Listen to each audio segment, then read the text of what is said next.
Halo guys-guysku, gimana nih kabar kalian? Semoga baik-baik saja dan semoga selalu diberikan kesehatan. Seperti biasanya guys-guysku, jadi kali ini aku mau ngajakin kalian nih untuk mencari, melihat, mengikuti informasi menarik apa hari ini seputar dunia entertain. Karena denger-dengar ada sesuatu berita yang belakangan ini lagi banyak banget diperbincangkan. Itu ada bukti baru. Kira-kira bukti apa ini? Yuk langsung aja kita tonton videonya berikut ini. Bahwa anak yang dilahirkan yang berinisial LN bernama atau yang berinisial CA menurut pengakuan klien kami adalah hasil hubungan dengan LM, ya. Klien kami atau yang biasa dipanggil Ino sangat yakin dan memastikan dirinya 100% sebagai ayah kandung dari balita yang berinisial CA yang selama ini diklaim sebagai anak Ridwan Kamil oleh Lisa Mariana. Perkenalan klien kami dan LM terjadi pada awal tahun 2021 di kafe milik klien kami sendiri di Pamulang, Tangerang Selatan. Kemudian pada bulan Maret tahun 2021 klien kami dan LM pergi ke sebuah tempat hiburan malam di kawasan SCBD Jakarta Selatan, ya. Kemudian dalam kondisi mabuk, klien kami dan LM menginap di sebuah hotel yang berada di Sentul, Kabupaten Bogor. Disinilah klien kami pertama kali mengaku berhubungan badan dengan LM. Oh, Jadi, ini ketemu nih. Klien kami berhubungan badan dengan LM itu di tahun 2021 bulan Maret. Ya. Kemudian pada Mei 2021, LM memberi kabar bahwa dia sedang hamil dengan usia kandungan 1 bulan. Ya. Dan ia menyebutkan bahwa bayi yang dikandungnya merupakan anak daripada klien kami. Ya. LM meminta kepada klien kami untuk mendampingi selama masa kehamilannya. Dan klien kami sempat mendatangi LM yang sedang berada di rumah temannya yang tinggal di kawasan Pondok Cabe. Kepada klien kami, LM ingin ditemui karena sedang ngidam dan beralasan hal tersebut adalah keinginan sang bayi untuk bertemu ayahnya. Ya. Beberapa waktu kemudian klien kami bersama seorang temannya yaitu yang bernama Berniko Ponto sedang berada di daerah Renijaya, Pamulang, Tangerang Selatan, kembali bertemu dengan LM. Ya, saudari LM ini kembali menegaskan bahwa bayi yang berinisial CA adalah anaknya daripada klien kami yaitu Revelino. Tuh, pada akhirnya ini kasusnya Pak Ridwan Kamil, teman-teman. Yang katanya ini jadi waktu itu ya, tidak ada angin, tidak ada hujan, tiba-tiba ada sesosok perempuan yang membongkar sesuatu hal yang mengejutkan pastinya, karena ini menyinggol tokoh yang kita semuanya sudah tahu gitu loh. Karena tokoh ini tokoh politik gitu ya teman-teman ya. Kemudian dia mengaku punya anak dari Pak RK ini. Dan sekarang nih ada nama baru lagi yang justru ini mengaku sebagai ayahnya dari anak yang dimaksud oleh LM ini. Ini semakin menarik teman-teman. Berarti itu tandanya bukan anaknya Pak RK dong. Jadi begini, kami ini sebagai lawyer, kalau berbicara tanpa didasari suatu bukti, tentu itu nihil, omong kosong. Jadi begini, segala sesuatu keterangan yang kami berikan ini, bahwa kami akan pertanggungjawabkan di kemudian hari.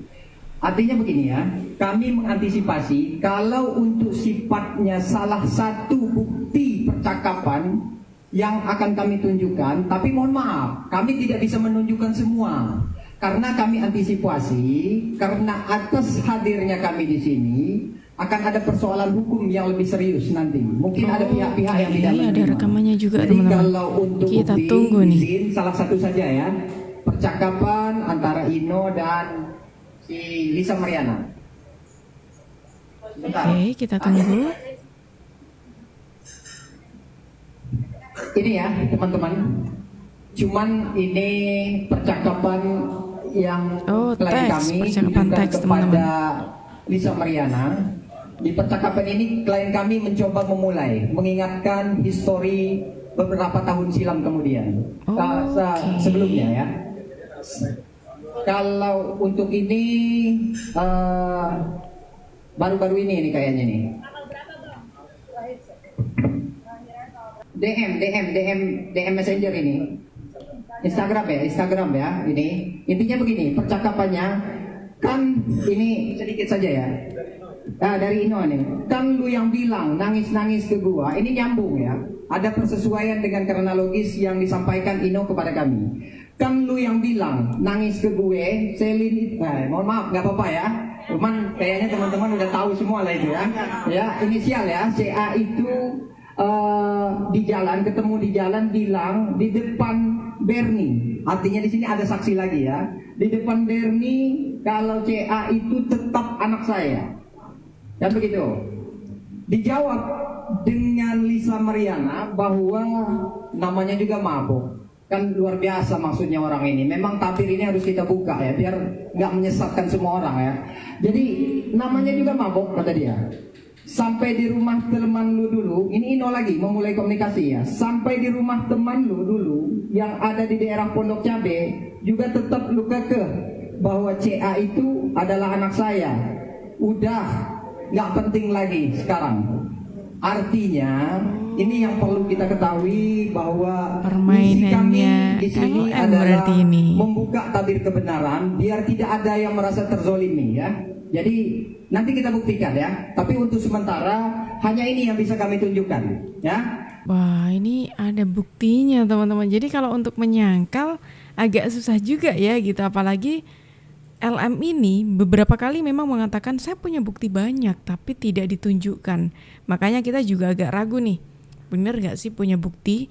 Dan kalau kita mendengarkan pemaparan dari pengacaranya yang katanya bapaknya si anaknya LM ini mengaku, dari yang pertama mengaku beliau ini bapak kandungnya dari anaknya LM ini, ya kan?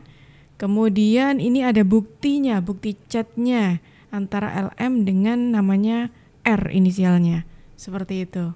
Ini tambah menarik nih. Berarti kalau semisalkan ini nyambung dari chat yang tadi ya, kalau sekarang sudah nggak penting lagi, apakah ini yang sempat dimaksud oleh siapa ya yang pernah mengatakan? Pokoknya mengatakan seperti ini. Kasus ini tuh sudah bukan lagi skandal, tapi kasus ini termasuk pemerasan. Sudahi dulu, ya, sudahi dulu drama ini ya. Artinya kalau Ino LM itu mau mencari ayahnya ada pada kami. Tuh, buat apa dia teriak-teriak di luar sana mencari pertanggungjawaban sementara gitu. Ada laki-laki yang mau bertanggung jawab dan meyakini bahwa itu adalah anaknya. Itu ya. Jadi untuk apa? Coba tanyakan kepada LM itu ya. Tanyakan kepada LM itu, sudahi dulu ya. Karena ini saya yakin akan menjerat leher dia sendiri. Saya yakin 1000% ini nanti. Karena ada dampak konsekuensinya. Dia telah menyebarkan berita informasi yang menyesatkan. Jadi minta tolong sampaikan kepada LM, sudahi apa yang kamu cari, sekarang kami bantu untuk mencari ayah biologisnya. Dan saat ini sebagai klien kami. Oke ya? Sekarang yang Mbak inginkan itu apa Mbak? Hal yang kayak itu Mbak? Tuntutan Mbak kepada apa? Kalau insya Allah sebagai laki-laki gentleman tanggung jawab, jangan begitu, jangan menghilang diri saya. Nggak, maksudnya apa? Menjadikan istri apa mau bisa ketawa-ketawa ya. Nah ini yang aneh ya. Minta tanggung jawab tapi bukan diakui sebagai istri, atau bukan istri sih, maksudnya kayak tidak mau dijadikan istrinya Pak RK, cukup tanggung jawab untuk anaknya. Berarti kan ini pasti ujung-ujungnya duit juga ya kan? Tanggung jawab kepada anaknya saja, anak saya. Ini memang gimana ya? Anak yang dilahirkan agak lain yang gitu loh. berinisial LN bernama atau yang berinisial CA, menurut pengakuan klien kami adalah hasil hubungan dengan LM. Ya. Klien kami atau yang biasa dipanggil No sangat yakin dan memastikan dirinya 100% sebagai ayah kandung dari balita yang berinisial CA. Nah, untuk dalam hal ini tadi Pak Bupati Purwakarta udah sangat bijaksana. Gue pikir tadi, wah ini orangnya Pak KDM jangan salah mau hantam Ridwan Kamil, tapi jawabnya bagus Pak. Bapak asal Pak Ridwan minta maaf, itu kalau Pak Ridwan Kamil sudah terbukti dihukum, dia meringankan hakim boleh, tapi kalau dia merasa tidak, ini perkara pemerasan kok, tujuannya uang, ditunggu muncul nggak uang gitu. Ini Bahkan, aku maksud tadi bahkan teman-teman. ketika ada chat yang palsu katanya dikes 2,5 miliar dipamer-pamerin, kalau saya malu tuh. Cuman 2,5 miliar harga daripada damai dipamer-pamerin. Kecuali udah 50 M lah, mungkin saya pamer-pamerin. Tidak jelas dari mana chatnya. Tujuannya apa? Untuk propaganda, untuk viral, bukan keadilan di sini. Nah, dan lihat cara dia ngomong di TV. Begitu gini pengacara ditarik mic-nya. Ya kan? Mana harga diri wibawa seorang lawyer kalau digitu sama klien? Asli ataukah itu buatan Dok? Ya, oke. Jadi kalau kita bicara soal rekaman, sekarang banyak rekaman yang beredar ya dari masing-masing ya, dari orang-orang lah gitu loh. Ada yang reposting, ada yang ngupload sendiri gitu loh. Nah, kita ngeliat rekaman yang semua terjadi sejauh ini, yang kalau lewat di beranda saya lah bilangnya begitu, ya itu adalah mengenai konten di mana tahu-tahu boleh si wanita bilang pokoknya saya mau sekian M, dah gitu kan, saya mau sekian M, dan kemudian yang prianya tidak berkenan sama permintaan tersebut, prianya masih ngeles, prianya ya dengan bersabar bilang bahwa dia tidak berkenan di situ, dan dia bilang toh sudah ada perjanjian tertulis. Kita tidak tahu perjanjiannya apa, berarti sudah ditarakan adanya suatu perjanjian tertulis ya, tidak tahu apa yang mau diceritakan dan dicitrakan pada komunikasi tersebut, dialog tersebut. Kemudian mulai diutarakan bahwa adanya pria lain, ada figur lain yang katanya adalah justru bertanggung jawab sebagai ayah, ada kata-kata begitu. Nah, kemudian pihak yang wanita ada lagi tetap ya, tidak peduli, tetap meminta uang dengan batasan waktu, dan kemudian kalau tidak dipenuhi maka akan mulai dibongkar satu persatu ya. Apanya satu persatu nggak ketahuan, tapi kemudian hal itu juga yang pria bilang, waduh hal ini sudah merupakan pemerasan. Kita bicara dialogis tersebut ya, secara telematika itu yang disampaikan, dialog tersebut yang selama ini tersebar semuanya. Oke, nah saya tidak mau masuk kepada suatu nama, pokoknya saya tinggal bilang pria dan wanita, kan hanya dua figur di komunikasi tersebut. Yang pasti, kalau saya lihat dari dialogis tersebut, ini dialognya ini nggak natural. Oke, kenapa nggak natural? Tidak natural. Pembicaraannya begitu datar untuk sesuatu yang sangat krusial. Oke, krusial dalam arti ini udah bukan menyinggung suatu jabatan lagi, ini udah bukan menyinggung suatu apa namanya, misalnya kayak dibilang fitnah atau apa, tetapi lebih banyak ke arah pribadi, dan kemudian bisa impact-nya kepada urusan keluarga. Diutarakan setenang itu, sementara komunikasi ceritanya private ya, dengan gaya bicara yang datar, padahal kasusnya ini krusial tapi gaya bicaranya datar ya. Dan kemudian yang paling aneh adalah komunikasi tersebut berganti-gantian, bukan saling bertumburan. Kayak namanya orang bertumburan, dia ngomong gitu, kita pasti ya, kalau orang lagi kasar lagi ngomong, di tengah-tengah kan satu membantah, di tengah-tengah nanti ada yang saling berdebat umpamanya kayak gitu. Ini enggak, saya selalu di berbagai media saya bilang ini lebih udah kayak konten stand up comedy, yang satu ngomong misalnya gitu, kamu sudah makan? Belum makan. Makanya makan, nanti mau makan di mana? Oh nggak tahu mau makan di mana. Masa berganti-gantian?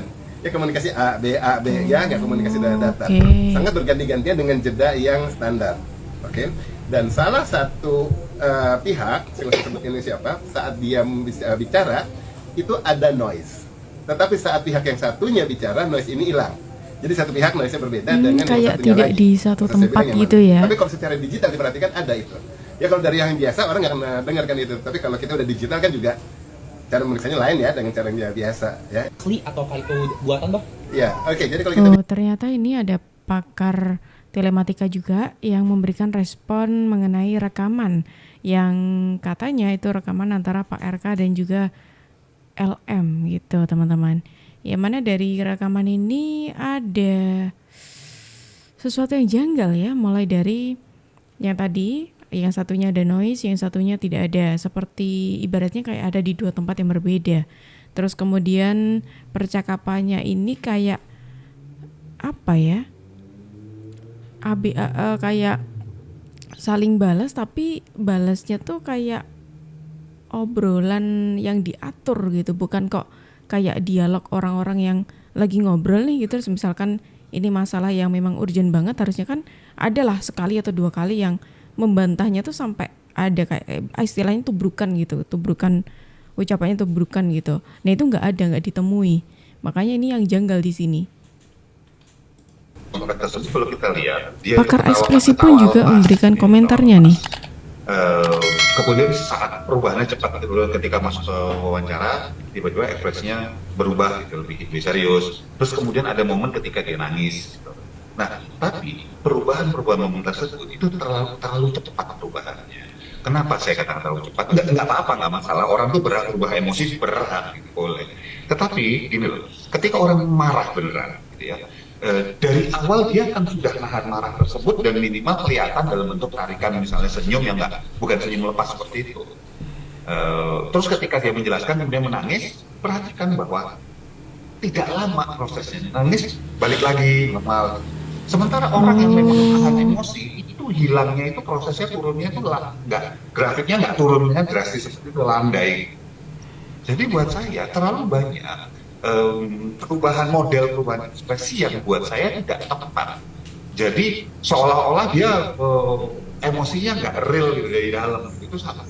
Yang kedua, perhatikan ketika dia menjawab beberapa pertanyaan-pertanyaan yang sifatnya spesifik, detail, yang sebetulnya bisa dia jawab ketika memang dia menerima, mengalami, atau berada di posisi tersebut. Teman-teman media buat saya cukup fair pertanyaannya.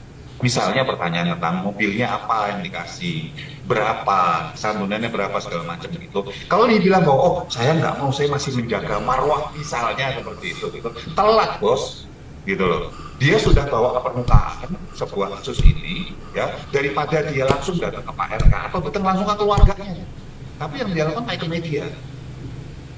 Jadi maksud saya bukan dalam konteksnya dia ceritanya masih nggak mau nunjukin, nggak mau kasih tahu berapa nominal segala macam, nggak gitu, itu telat banget. Itu dua buat saya aneh ya, bahkan cenderung nggak siap dengan jawabannya, karena kalau kita lihat jawab matanya beberapa gerak sebentar gitu mikir terus nggak dijawab dia. Ya itu yang kedua. Kemudian kalau yang ketiga buat saya jadi ini itu polanya terlalu absurd untuk ke satu tadi, bahwa RK sekarang ini sedang menghadapi sebuah kasus besar ya, dan sangat luar biasa. Tiba-tiba kasus personal kayak gini itu justru didorong naik lebih cepat. Ya, jadi kalau satu ya perubahan ekspresinya itu terlalu cepat, terlalu tidak wajar buat saya.